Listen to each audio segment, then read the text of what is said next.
And we are back today with some more recruiting intel for the Oklahoma Sooners after Oklahoma comes off a win against Cincinnati and is 4-0. Recruits are really taking notice of the way that Oklahoma's defense is changing and how kind of last year is becoming an anomaly for this program. There's some 5-stars that are looking at Oklahoma. Could we have a couple 5-stars that flip? And is Oklahoma going to lose a recruit to K-State? Because we're here to talk about it, guys. But before we do that, before we dive into it, I need to hear from y'all. What are y'all's thoughts around the 2024 class for Oklahoma? Are there any recruits that you guys want Oklahoma to land specifically?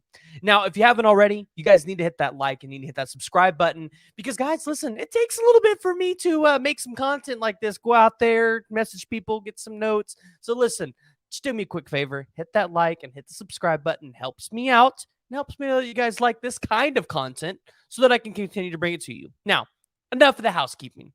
Let's dive into it. And we have to start with the 5-star athlete, Terry Bussey, because there's been a lot of rumors and a lot of things circulating around this kid and if he could end up in an Oklahoma uniform. And I'm here to tell you, Oklahoma's not out of this recruitment. They are not. Emmett Jones was just out at Terry Bussey's game not too long ago, watching him play. And you'd have to imagine, why would Oklahoma send their wide receiver coach out to see a kid that is currently not committed to your school when you have 5 wide receivers in that room that are currently committed? It doesn't make sense, right? Well, let me tell you this. Oklahoma, they're not out of the race for Terry Bussey. And although a lot of people still favor Texas A&M, there is a good reason to believe that Oklahoma has a puncher's chance in this recruitment. At 5'10 and a half, 180 pounds, we've talked about this guy's stats, and I'm sure you guys have heard it, whether it's on 247 Sports, whether it's on 3, but you guys have heard these analysts talk about how dynamic this kid is in his career at Timpson, Texas. He has 3,885 passing yards with 48 passing touchdowns, 4,041 rush yards, and 74 rushing touchdowns, 270 tackles, 4 interceptions for touchdowns, 24 interceptions, 3 tackles for loss, 2 forced fumbles, 1 punt return for a touchdown, and 3 kick returns for a touchdown. So you look at the athlete that Terry Bussey is, and this kid is dynamic. He can do it all. He can play on the offensive side of the ball, at running back, at wide receiver, at quarterback. And then he's a guy that on the defensive side of the ball in the secondary can just be an absolute monster for you. And you want to know who I was actually thinking about this the other day? You know who Terry Bussey would really fit well with? Colorado. Because you've seen Travis Hunter be able to be successful on both sides, and I would love to see Terry Bussey be able to do the same. But any of these schools that get Terry Bussey, they're going to have a unique way in that the way they want to use him. Whether he's a guy that plays defense and special teams, or whether he's a guy that's going to be used on offense and plays special teams. Regardless how you look at it, Terry Bussey is going to have an elite college football career. And like I said, Emmett Jones, he's putting in some work. And it's time to see, can Emmett Jones close the deal? Because we've seen him close the deal on a lot of guys this cycle, whether it's 24 or 25. You've seen him close the deal on a lot since he's got here. If he can get Terry Bussey, there is no question that Emmett Jones is one of the most elite recruiters in the country, especially with who he's been able to get on board. But we're going to stay in the wide receiver room because with Clemson losing to Florida State and now having 2 losses on the season, there is questions floating around. Could the 5-star wide receiver out of Midlothian, Texas, flip his commitment? Yes. If you guys remember the Bryant Wesco fiasco of what it was, well, is that what we're going to call it? The fiasco that it was.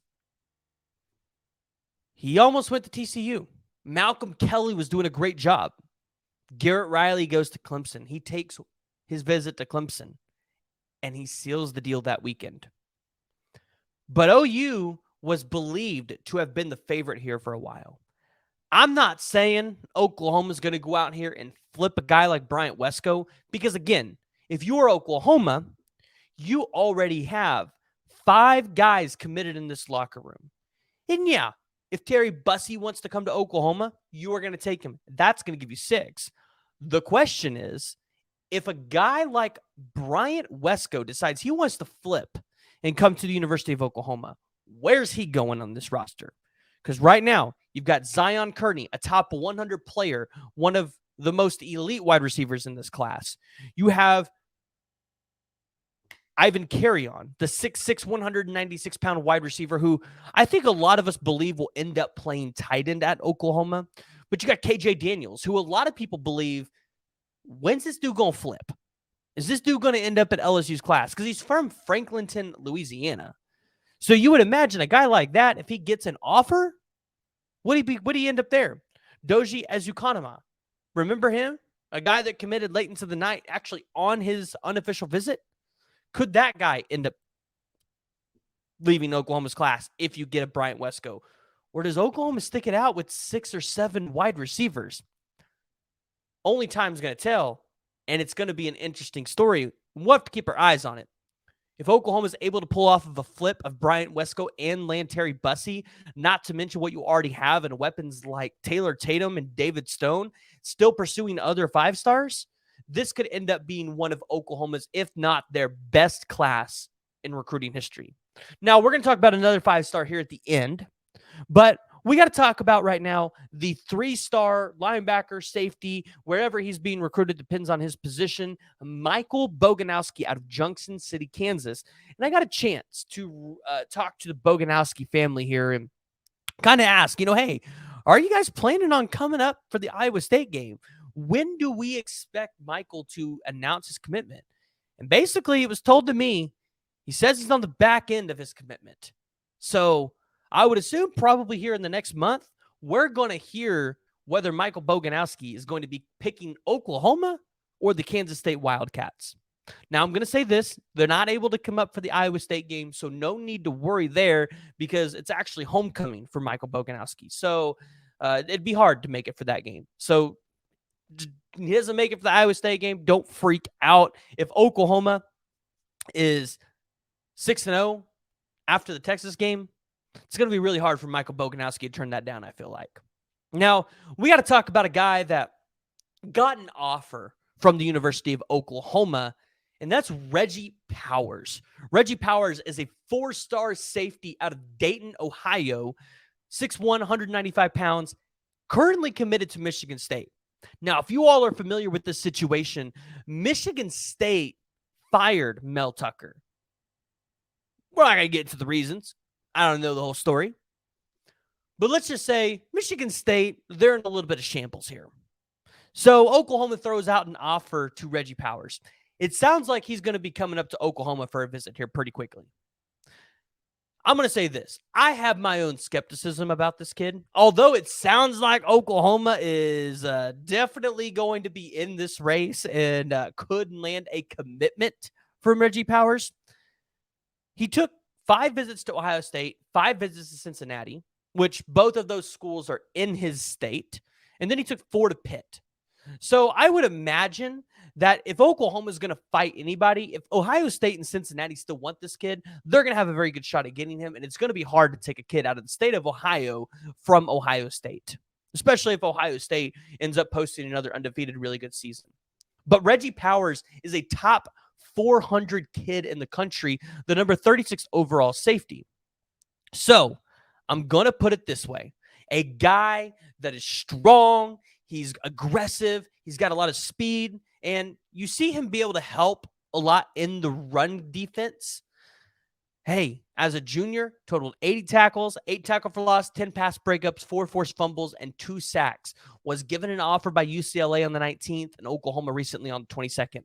If Oklahoma is able to flip Reggie Powers from Michigan State, this is going to help shore up that locker room for the safety position. Because right now you've got Hardy and you have Michael Patterson-McDonald. I think it also closed the door on Michael Boganowski. Oklahoma is trying to apply some pressure here. But also, maybe you take an extra safety even if you get Michael Boganowski. Because a guy like Reggie Powers, I think, would go really well in this defense with Oklahoma, especially with what you've able to see him do on tape. The question is, again, is Oklahoma going to be able to beat out Ohio State. I think Oklahoma, if they can keep Ohio State and Cincinnati out of the picture, they have a really good shot here. Like I said, sounds like he's going to be getting on campus hopefully here in the next week. Maybe you get a commitment by the weekend if that actually happens, because we know the staff's really good at selling and really good at closing the door. Now, we got to talk about a 2025 cornerback that I've been talking to, been having an exchange with. We've had him here on the podcast before. That's pretty much going to be the extent of what you guys get for who it is. We'll let you guys piece the rest of it together. Well, hold on. Top 160 player in the country in 2025, according to the 247 composite rankings. He's currently in the state of Texas. And let me tell you this. We kind of asked him about, the OU defense. So my questions to him were, what is your take as a recruit on the OU defense? Does the resurgent and the OU defense change your mind about OU? Here's what he said. I believe in Coach Venables. He was a big reason Clemson's defense was good. No doubt the defense is better and will get better in the future, especially with the 24 class that's coming in. Recruits are noticing what they're doing on the recruiting trail. They notice the guys that are coming in. OU is already one of my top schools. 4-0 just makes it better. Let me say that again. 4-0 just makes it better. I talk to Todd Bates, Jay Valai, and JP every week. You know what that means? Oklahoma's got a pretty good shot here. And actually, I've talked about it on the show many times. I favor Oklahoma in this recruitment. Now, I'm going to let y'all have a little bit of mystery here. I'm going to let y'all figure out who this is. Gave you guys enough nuggets there. Top 150 player in the country, out of the state of Texas. A guy we've had here on the podcast. A guy we talk to frequently. We actually kind of give quite a few updates on this kid. I'd love to see him in an Oklahoma uniform. Seems like he enjoys his time at Oklahoma. Something we're going to have to watch here. But the latest in the 5-star news that we have to talk about, and I'm not going to say it's really news, but it's something I feel like we need to address here. And that's going to be Williams Nwaneri, the 5-star defensive lineman that ended up picking Missouri over Oklahoma, and then tried to tell everybody that his top schools list was Missouri, Georgia, and then OU, which we all know that was probably not the case. One parent liked Missouri, one parent liked Georgia. Oklahoma wasn't really in the mix with the parents, but you never know. Maybe Williams Nwaneri changes his mind. I'm going to say this. Right now, Missouri is sitting at 3-0. It's going to be hard to beat Missouri at this point.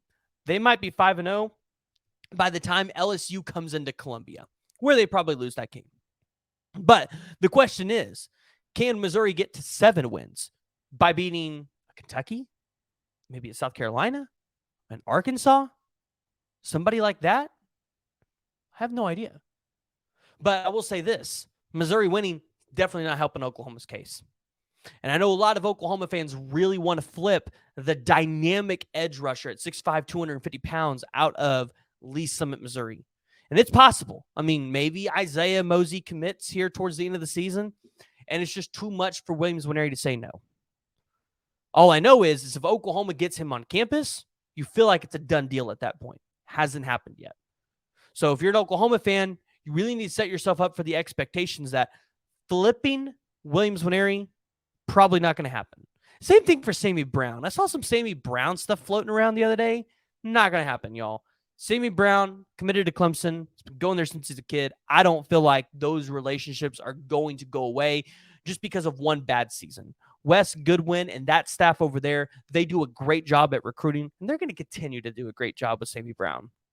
So, guys, I really want to hear from you, and I want to hear what y'all's thoughts are. If you haven't already, make sure you go ahead, jump down the comments below. Let me know what y'all's thoughts are about the 2024 class. Do you guys think Oklahoma can flip a Williams Nwaneri?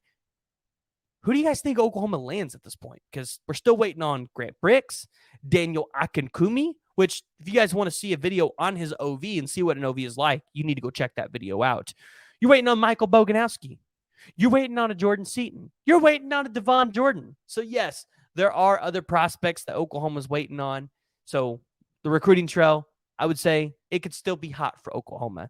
You just saw Texas land Brandon Baker. So maybe if Oklahoma comes out of the Red River game, that creates a little bit more momentum in their favor. So guys, I want to hear from you. Jump down in the comments below. If you haven't already, go ahead and hit that like and hit that subscribe button.